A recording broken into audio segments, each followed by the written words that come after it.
ট্রাম্পের শুল্ক যুদ্ধের পরই একজোট হচ্ছে ড্রাগন আর হাতি, অর্থাৎ চীন ভারত কাছাকাছি। ট্রাম্পের ঘুম উড়েছে এতে।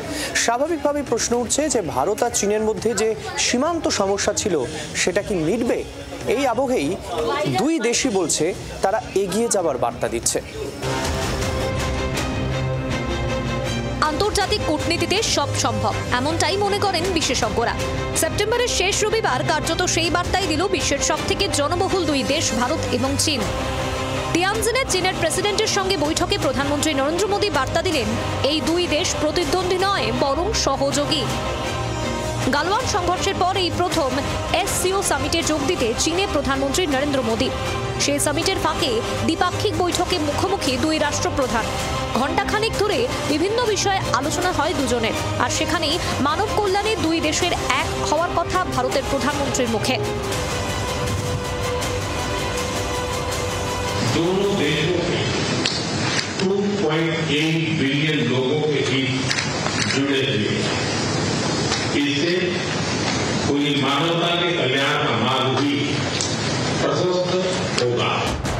ভারত এবং চীনের সহযোগিতার উপর দুই দেশের 280 কোটি মানুষের স্বার্থ জড়িয়ে আছে বলে জিনপিংকে বার্তা দিয়েছেন নমো। দ্বিতীয় বৃহত্তম অর্থনীতির দেশ চীন, প্রথম দিনে পৌঁছানো এই মুহূর্তে ভারতের টার্গেট।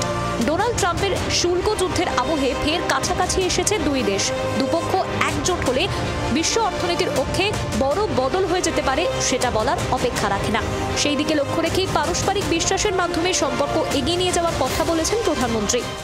परस्पर विश्वास, सम्मान और संवेदनशीलता के आधार पर हम अपने संबंधों को आगे बढ़ाने के लिए प्रतिबद्ध हैं।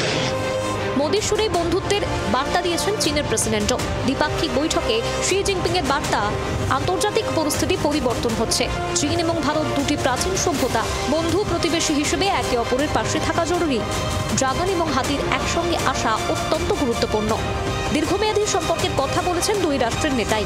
ভারত চীনের অতীত সম্পর্কের টানাপোড়েন সামনে এনে এই উদ্যোগ নিয়ে প্রশ্ন তুলেছেন অনেকেই। অতীতেও একাধিকবার চীনের প্রেসিডেন্টের ভারত সফরের সময় এই বন্ধুত্বের ছবি দুনিয়া দেখেছে। তারপরেও গালওয়ান সংঘর্ষ হয়েছে। এবার কি সেই সম্পর্কে বদল আসবে? ইতিবাচক বার্তা দিয়েছেন প্রধানমন্ত্রী। তো বিভাজন যেটা যে ম্যাকমোহন লাইন, সেটাকে কিন্তু চীন স্বীকৃতি দেয় না। ফলে রাতারাতি যে দু দেশের মধ্যে সীমান্ত সমস্যা মিটে যাবে, দু দেশ কাছাকাছি এলেও সেটা ভাবার কোনো কারণ নেই। দুটো দেশ যদি অন্য ক্ষেত্রে সহযোগিতা বৃদ্ধি করতে পারে, সেটা কিন্তু দুটো দেশের পক্ষেই খুব উপকারী হবে, খুব কাজের হবে। কৈলাস মানস সরোবর যাত্রা আবার শুরু হয়েছে। দুই দেশের সরাসরি বিমানও আবার চলছে। আর এই তথ্যগুলি সামনে রেখে প্রশ্ন উঠছে, সীমান্ত সমস্যা কি এবার পুরোপুরি মিটে যাবে? সমস্যা সরিয়েই সম্পর্কের শীতলতা কাটানোর আশায় আপাতত দুই দেশ। ব্যুরো রিপোর্ট, জি 24 ঘন্টা।